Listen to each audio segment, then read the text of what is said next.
Donc, pour cette demi-heure de méditation qu'on va faire ensemble, on va faire un peu de méditation chinée, puisque c'est quand même le sujet de ce chapitre.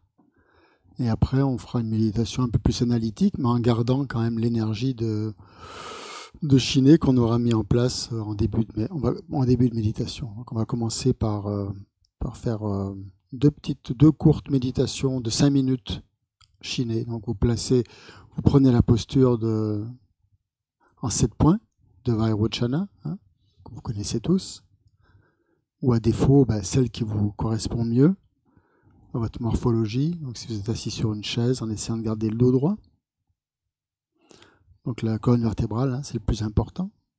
Mais aussi les mains, donc la posture des mains, la posture de l'inclinaison aussi de la tête, tout ça. Et vous prenez comme objet de méditation celui que vous préférez, celui que vous avez l'habitude de faire, c'est-à-dire soit en général le souffle, soit le Bouddha, soit une autre déité sur laquelle vous avez l'habitude de méditer. Voilà. Donc, soit l'esprit, si vous aimez méditer sur l'esprit, vous pouvez prendre l'esprit comme sujet, comme objet d'observation. Voilà. Donc, on va faire 2 fois 5 minutes avec une pause au milieu pour vous détendre pendant quelques secondes. Donc, je vais mettre un petit gong.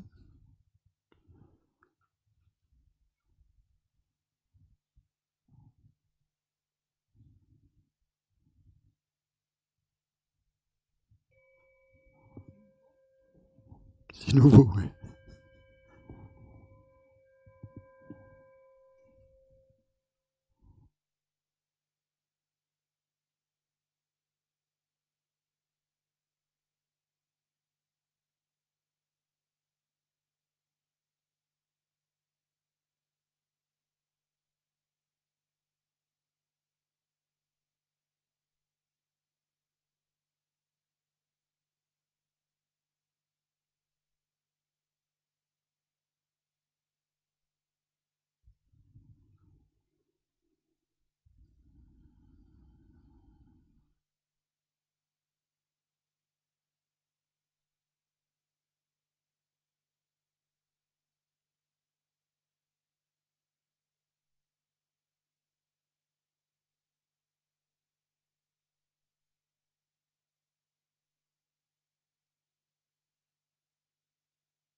On se détend un petit peu le corps avant de faire la deuxième session.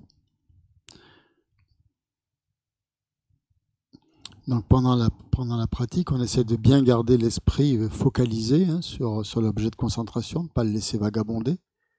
On fait en sorte qu'il ne parte pas à la poursuite des pensées, mais qu'on le ramène constamment sur l'objet. C'est la seule chose qu'il y a à faire, sur le souffle ou sur le Bouddha. Et donc on essaye vraiment de garder l'esprit focalisé, tendu sur son objet. Et le corps, lui, doit être le plus détendu possible.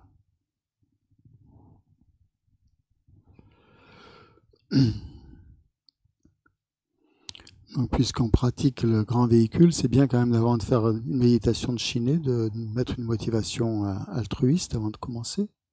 Donc on peut penser quelques instants qu'on fait cette pratique, non pas dans un but personnel pour juste avoir du calme mental, mais pour que ce calme mental puisse nous permettre de réaliser la vue de la vacuité, c'est-à-dire une vue supramondaine, et que grâce à ça, on puisse gravir toutes les voies pour atteindre, au bout du compte, pour atteindre l'éveil, pour le bien de tous les êtres. C'est notre motivation.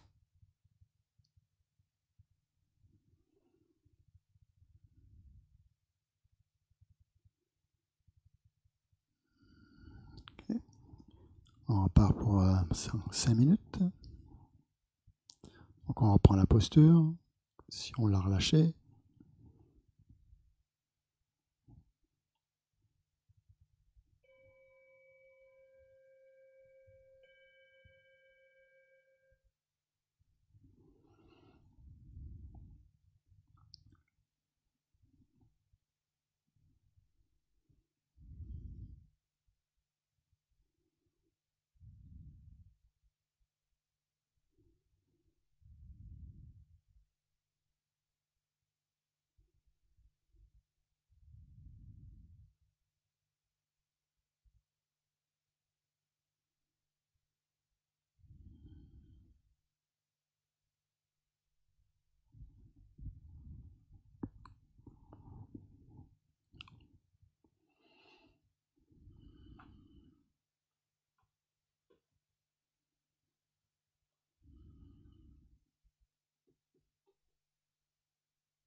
Donc vous relâchez un peu votre concentration, mais pas trop quand même.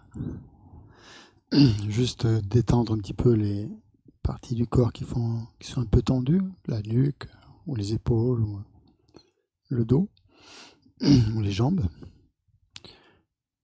Et on va faire le reste du temps, on va essayer de développer une méditation analytique sur la base justement du calme mental, et en essayant d'allier les deux.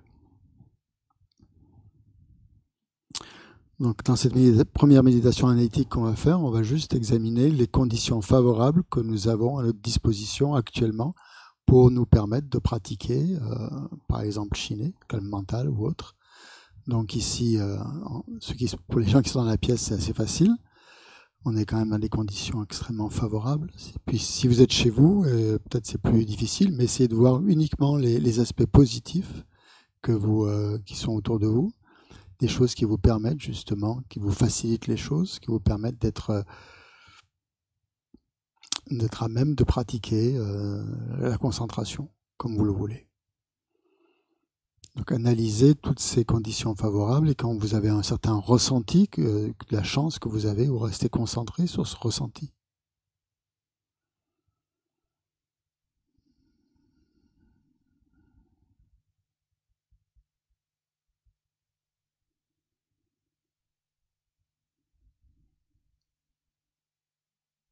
Allez-y. Pensez par exemple tous ceux qui sont ici, justement, le cadre privilégié dans lequel nous sommes, là, d'avoir un endroit spacieux qui a été béni par des maîtres spirituels, où vivent des pratiquants. En plus, c'est un lieu où on peut se sentir détaché parce que rien ne nous appartient. Hein. Et même si vous êtes chez vous, ressentez que en fait, ces choses-là sont très éphémères. Elles vous appartiennent pour un instant, mais c'est pas quelque chose de durable.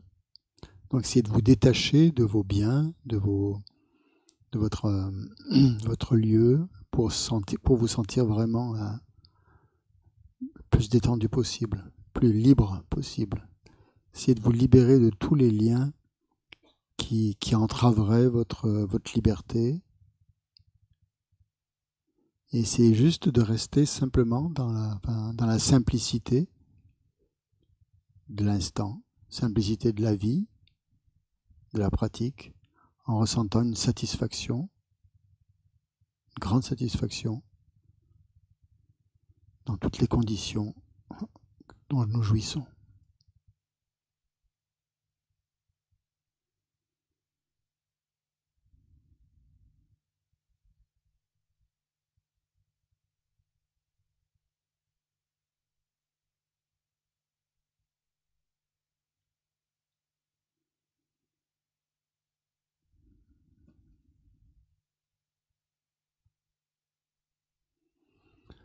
Essayez de ressentir un contentement par rapport à ce que vous avez, sans avoir trop de désirs, des désirs insatiables. On n'est pas esclave de désirs insatiables. On a plus ou moins tout ce qu'il nous faut.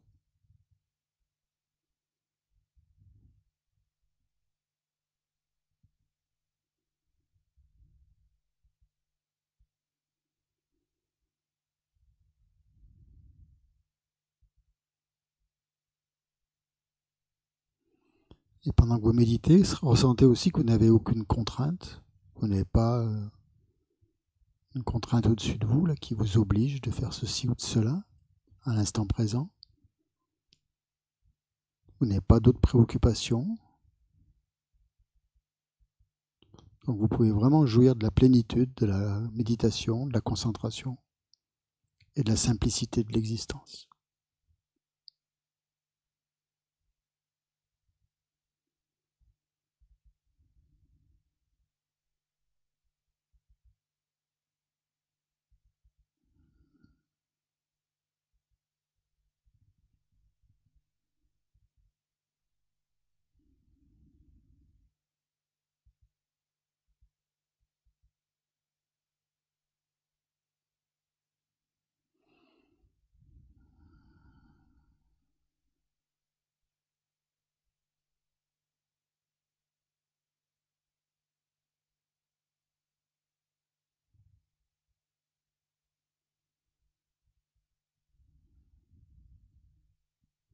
et essayez de vous connecter à cette paix profonde qui est en vous, en fait, à laquelle nous amène le calme mental. Et cette liberté aussi sans limite.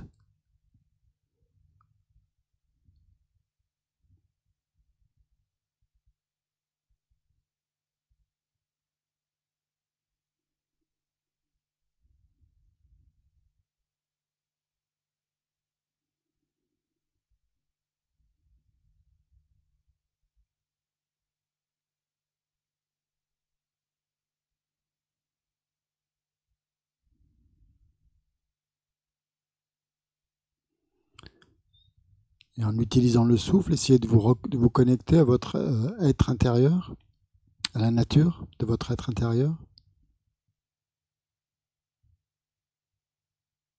en vous libérant des jugements, des attentes, des vôtres et de celles d'autres personnes.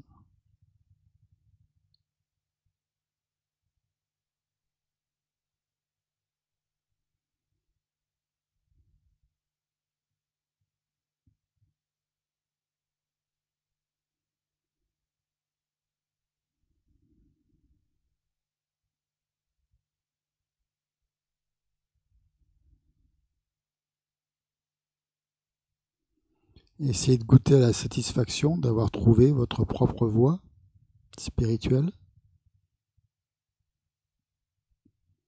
et d'avoir un maître ou des maîtres qui vous guident sur cette voie.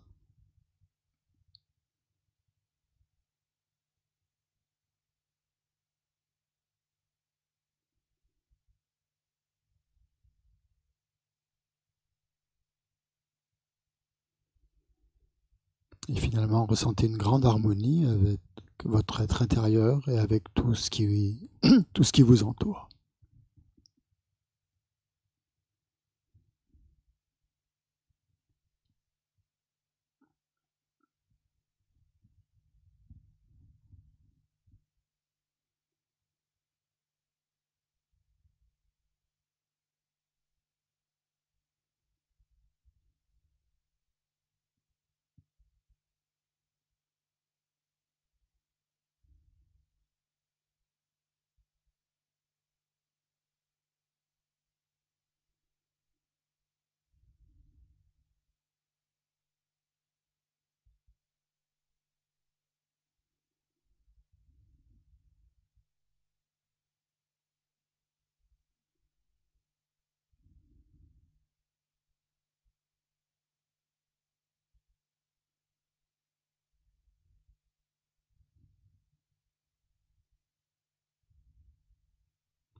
Okay. Lorsque vous ressentez ça, donc, essayez de rester concentré sur cette sensation, sur le ressenti.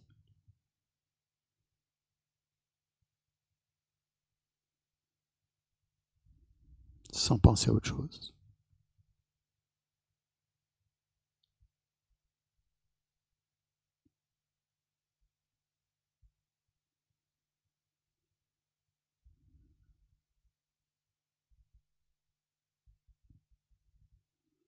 Puis pensez que votre corps, qui peut sembler être une entité indivisible, qui est composée de chair, d'os en fait, une fois que la mort survient, cette unité se désintègre.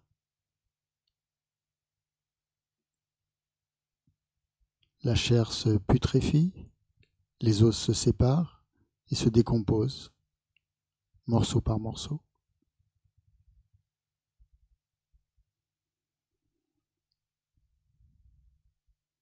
Ça aussi, c'est une réalité.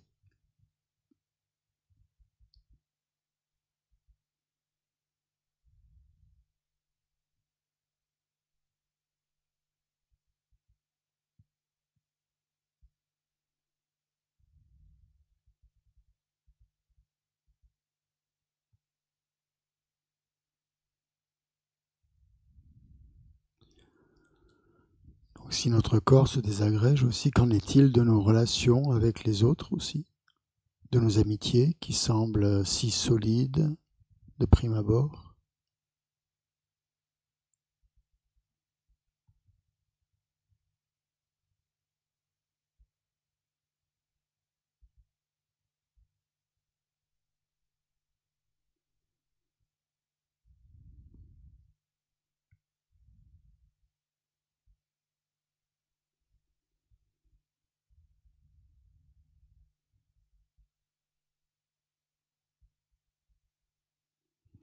Nous venons au monde seuls, sans connexion préétablie, et nous quittons ce monde aussi en solitaire,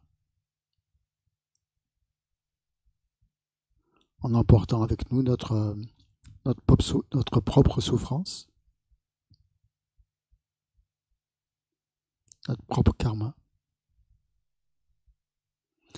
Et les autres ne peuvent pas partager cette douleur intime et personnelle, cette expérience que nous faisons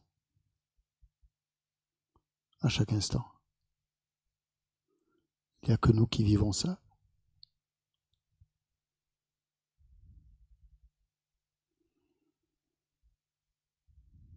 Donc essayez de vous reconnecter un peu, de voir cette solitude, cette réalité de notre solitude, où chaque individu, chacun de nous est confronté à son propre karma, à sa propre fin.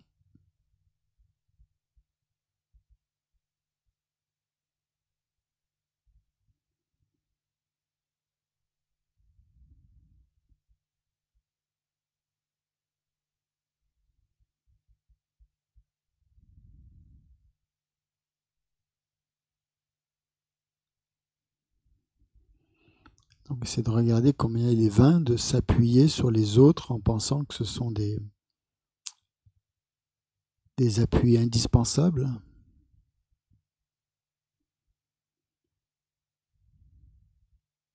Et regardez comment certaines personnes ou certaines peuvent devenir des obstacles. Comment des amis peuvent en fait constituer des obstacles.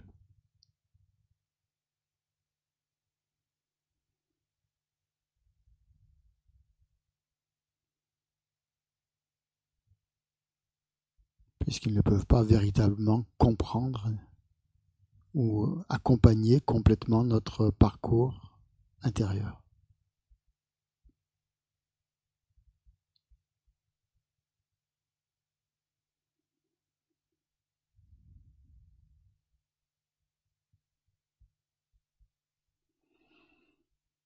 Et là, on ressent d'autant plus l'importance du maître spirituel, qui est vraiment la seule personne à comprendre intimement nos souffrances et notre parcours intérieur.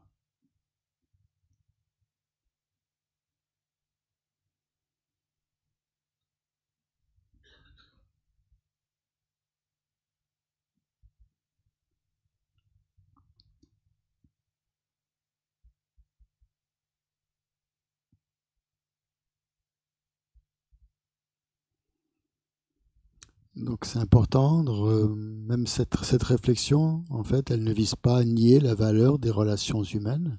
Au contraire, elle nous pousse à rechercher des liens authentiques, profonds,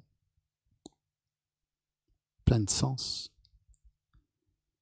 capables de transcender tout ce qui est éphémère et d'embrasser la dimension spirituelle de notre existence.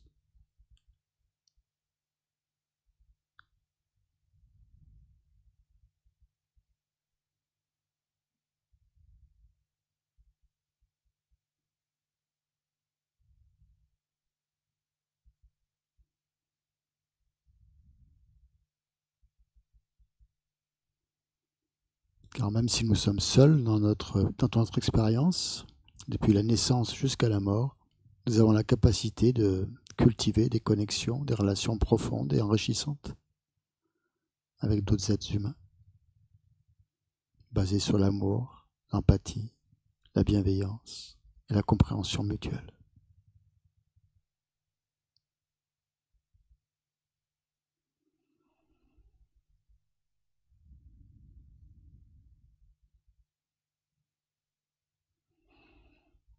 Donc pour terminer, en prenant vraiment conscience de notre solitude fondamentale, nous pouvons quand même trouver une nouvelle perspective dans nos relations et dans notre propre cheminement intérieur.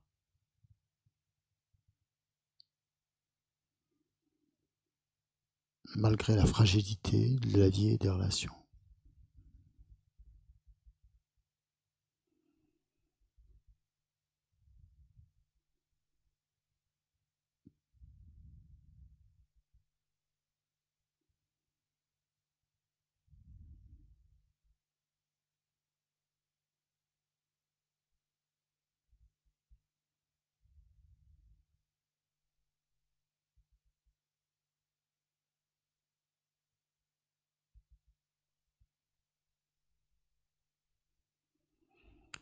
Donc nous allons dédier cette énergie positive qu'on a créée ensemble pour que l'on soit plus à même de reconsidérer la nature des relations que l'on a avec les autres, les relations humaines, et de rechercher des connexions profondes, sincères,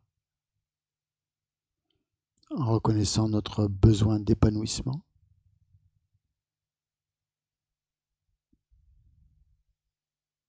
En harmonie avec la réalité de l'enseignement du Bouddha.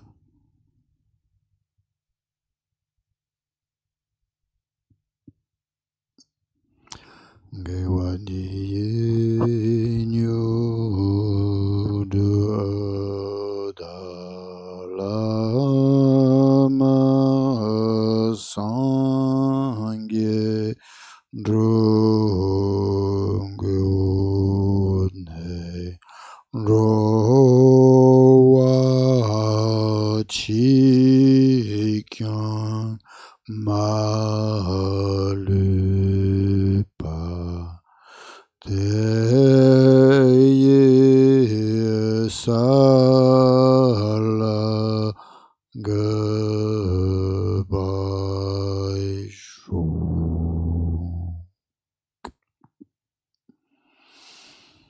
Voilà. Merci beaucoup. Il nous reste 10 minutes à peu près avant de reprendre l'enseignement de Geshe-la et d'avancer dans ces strophes.